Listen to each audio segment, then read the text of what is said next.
9 minutes past 7. Good morning. Now, people in Old Portsmouth say they've been kept in the dark about a major infrastructure project which is causing serious disruption. The work has seen Southern Water closing roads and building a huge overground sewage pipe through the heart of the historic area. Our Hampshire and Isle of Wight reporter Dominic Blake has been speaking to residents, and this is what they've had to say. A huge iron pipe that looks like an alien creature landed here without us really knowing what and why, and it's snaking along a public piece of common land, and we're now having to walk around it and find a way through to avoid it, whilst various utility contractors headed by Southern Water, I believe, get on with various repairs. People worry. We've had COVID, we've had the seafront disruption. People are worried about this and they need to be told. People need more certainty, communication. It's a courtesy to local people and local businesses. And yes, I would say I have been affected adversely, definitely. You're not going to take a trip over to a little gallery in Old Portsmouth if it's going to be a pain in the neck to get there. And surrounded by giant sewage pipes. Exactly. It's ugly, it's horrible, it's not a good ad for Portsmouth. Nobody has actually shared any information with us residents about why it's needed and what's going on. We had a letter, was delivered last Wednesday afternoon to a few addresses, but it gives no information, nowhere to go to contact, nowhere to go to a website or anything, but instead we're left in the dark about what it is and how long it will be here. Our reporter Dominic Blake speaking to local residents there. He's also been speaking to members of the Solent Protection Society. Hi, I'm Bob Comley. I'm the Vice Chair of Solent Protection Society, and I'm a regular visitor. I'm down in this area of Old Portsmouth 2 or 3 times a week. Now, if someone was just visiting this site, what would they see? They'd see a massive infrastructure project with large holes in the ground here on Grand Parade and up at the pumping station at Pembroke Road, which is probably about a quarter of a mile away. And between the two holes, a massive steel pipe being constructed to join the two pipes. We assume there's a collapsed sewer at some point in between. But that's about as far as we know so far. And in the meantime, you've got this huge project going on. There's lorries everywhere. There are tankers pumping sewage over at the Pembroke Road junction. All of this area is covered with these giant iron pipes, but no communication with residents. No, it's bizarre. We've been used to massive infrastructure projects down here because, as many people will be aware, Coastal Partners have been building the new sea defences. Throughout the whole of that project, and it's still ongoing, they're engaging with the public at every step of the way. And when they've got miles and miles of Arris fencing like they have here, there's a great opportunity to put up big banners explaining exactly what's being done, even mapping the sewer route, and just explaining to people what's being done. The opportunity has been missed. And this lack of information is leading to a level of concern and even anxiety. Not just anxiety amongst the local residents, but also amongst local historians. This is very much the historic heart of Old Portsmouth. The Garrison Church behind you there are believed to be Tudor tunnels that run from the Garrison Church across where we're standing here beside the pipe to the Square Tower. Concern has been raised by some local historians about the integrity of those tunnels, with not just the weight of the pipe work, but the weight of the incredibly heavy crane work that was here to lift the pipes into place. So there are a lot of things that needed to be in plan. I'm not sure whether those things were considered as part of the overall plan for the work. What's your message to Southern Water, Bob? Communicate. This is a very complex programme of work. They did a similar piece of work in Ryde on the Isle of Wight a year or two ago. If they explained to people what they were doing, how expensive it was, how difficult it was, and how complex it was to plan, then people would have a much better understanding of what they're paying their sewage rate for. And at the moment, all they've got is questions and a lot of disruption. All they have is questions and a lot of disruption. And sadly, when a number of people, I think, including councillors, complained about lack of communication at the same time, all that happened was a little A5 flyer being pushed through the door, which said, frankly, nothing. It was a missed opportunity.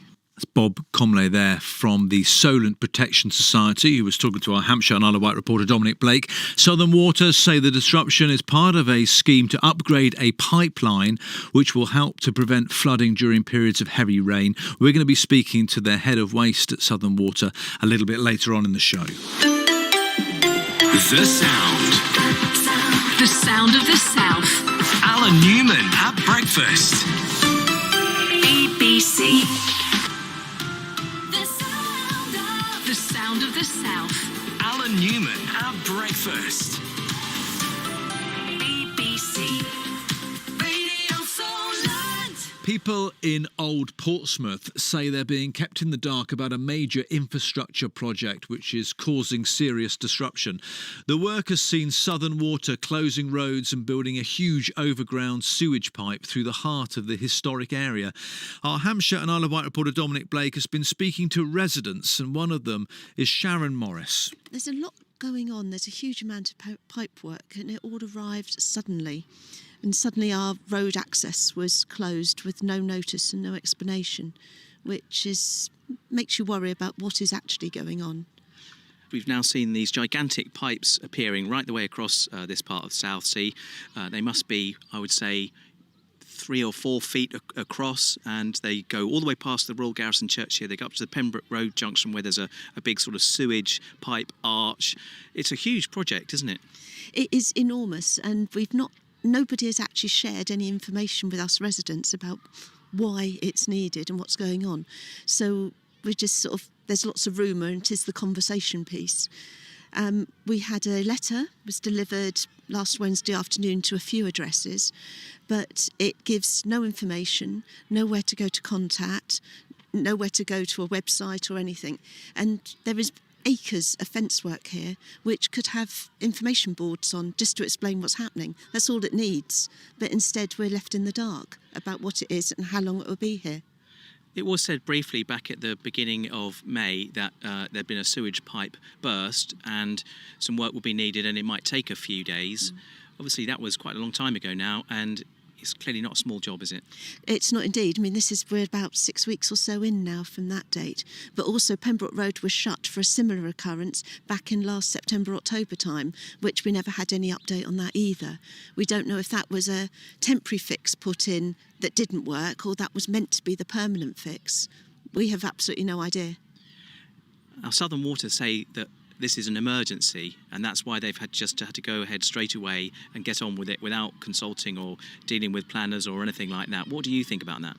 It sounds quite plausible that it was probably easier to deal with things if you call it an emergency. But you could say that there was probably a lot of maintenance that could have been done that could have prevented this to start with. But we just don't know. So as we're not told anything, there is, of course, a lot of speculation. And clearly this gigantic pipe is making its way towards the sewage outflow at Pier Road, which is just the other side of the hot walls there. So ultimately this is going to connect to the sea.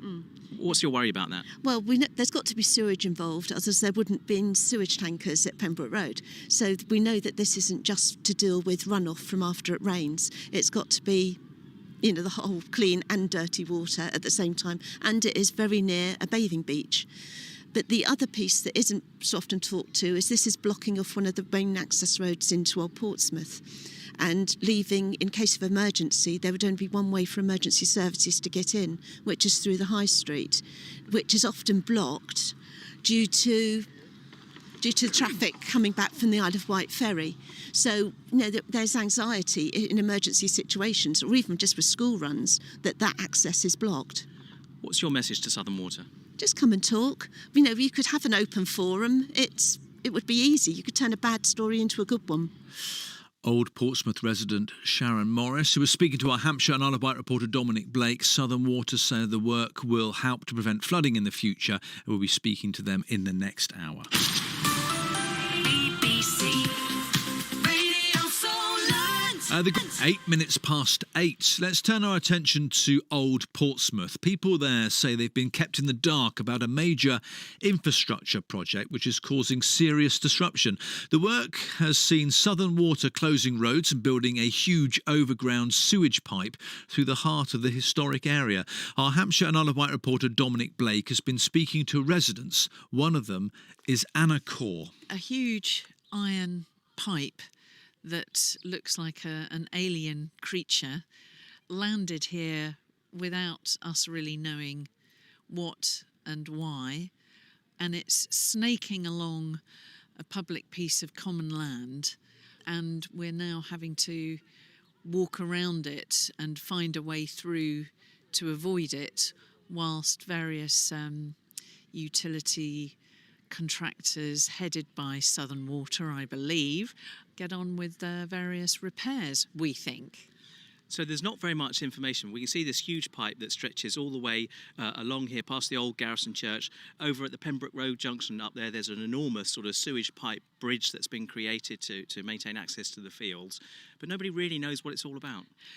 Not at all. Not a clue. We've been left to speculate and wonder and actually think the worst, because the very word Southern Water is a fairly conjures up sewage and dirty sort of smelly water generally, so there's very little trust as to what's happening.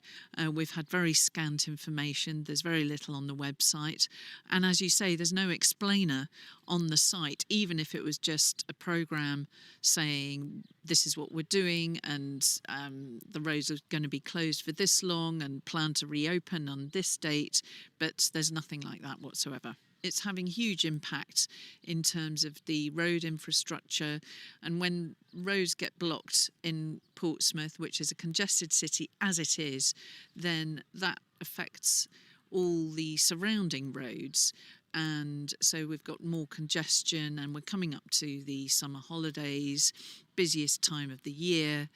The prognosis is not great. What's your message to Southern Water? Come and talk to us. We're here.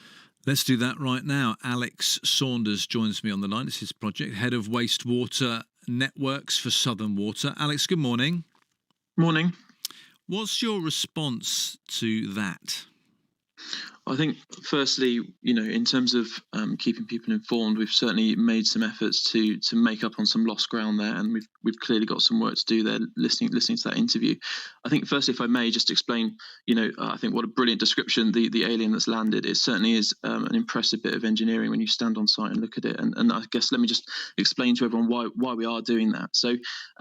The system in Portsmouth is what we call a combined system, which means it doesn't just take the flows from your toilet and your shower. It also takes all the flows from people's roof drainage. So the storm that's just passed through this morning, all of that water will be going through the combined system. So it's a system that gets used very heavily during storms. And what we've got down near the seafront there is we've got a system that, when working, all pumps working like they have been today, 6 big pumps that pump 2,500 litres per second through our system, and that all gets treated. What we then have is a pipe that in that extreme weather, like we had coming through this morning, when that system fills up, that highly dilute, mainly stormwater, then gets pumped to the sea. And that pipe, so we've done a whole load of upgrades to the pump station that does that. And the pipe that takes it to the sea, we've identified there that we need to make some further improvements to make sure that's resilient. And ultimately, the reason it's there is to protect around 50 homes from flooding. And so to do that work and to make sure we continue to protect those homes from flooding, that's why we need to build above ground the equivalent of what we have below ground, so we can continue to pump those storm flows whilst we do some very complex repairs and some improvement work on the pipe underground. So it's a very dramatic piece of engineering. We've worked with the council. We've tried to design it. I think if you walk down by the Bowls Club, we've actually constructed the overland pipe, so it actually goes up and continues to allow access for users of the Bowls Club. We've got another point further down the road again where the pipe goes over a big bridge. It's quite impressive to allow people to walk through. So we're trying to bear in mind access, community access, people's use of the parks, and obviously going to the seafront, whilst also doing some pretty major work. But the reason we're there is to protect people's homes from flooding. And I just want to thank the team on site who have been working extremely hard. Andy and the team are down there. They're tuned in this morning, been doing some excellent work through the night to make sure that we continue to protect homes from flooding whilst we do this work. I doubt that many people are doubting the complexity of the engineering challenge that's there, Alex, or the importance of upgrading the infrastructure that we know, and we're not going to get into the water companies and infrastructure discussion at the moment. So all that's important. I think the residents listening now, the local people who have got homes and businesses dependent on visitor numbers, are slightly baffled as to why they haven't been integrated into the understanding of this project. Why we've had a lady on who you heard, who lives in the area, who referred to it as an alien, hasn't got a Scooby-Doo what's going on, and it's right on her doorstep. And now, surely that should be built into the planning of it. Yeah, so I think we've definitely got some lessons to learn here. So I think, firstly, an apologies for anyone that hasn't had that understanding of why we're there. We had to work quickly, and we seized the opportunity of this period of summer weather to start the works. We had to do that quickly. We worked with the council, and what we're trying to do is do our repairs, do our upgrades, but also try and be done before the Victorious Festival, which is also due. So we're desperately trying to do what are very complex works, but trying to balance off the needs of everyone that uses this brilliant space that we have in Portsmouth. Is there anything on your website now to advise people? If I said, right, look, you're saying, yes, we could have communicated better. The project is complicated and it's exciting and we really believe in it, but we could have communicated better and brought local people in better. Jump on our website and there's a detailed explanation of what is going on, how it's going to look, when it's going to be finished by. We'll put your minds at rest. Is that on your website now? Yeah, so our website should have been updated with more information. As you described it, jobs like this are exceptionally difficult to go, we will be finished on this day. I've been in this job long enough to know that, we have to adapt with challenges that we find. And for example, on this job, we found a very high voltage cable that we have to be exceptionally careful around for the safety of our teams on site. And so things like that, you have to adapt your plan. Okay. I think the other thing that we have learned and done is that we've done letter drops to customers.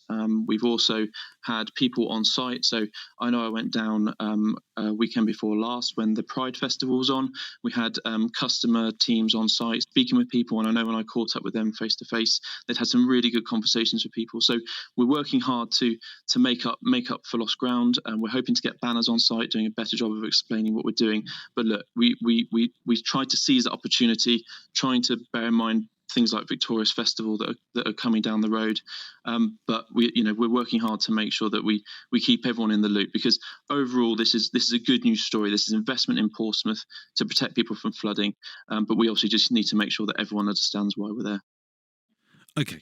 Well, look, thank you for your time, Alex. I look forward to getting on that website after the show and having a little look as well. Good luck to you and your team, and I'm hoping that we've ticked a few boxes there for local people with their desire to know what's going on for their area and get a better understanding of the impact that your work is having. So do let me know. If you've jumped onto that website already and had a look, do let me know what your thoughts are and whether there's enough detail on it.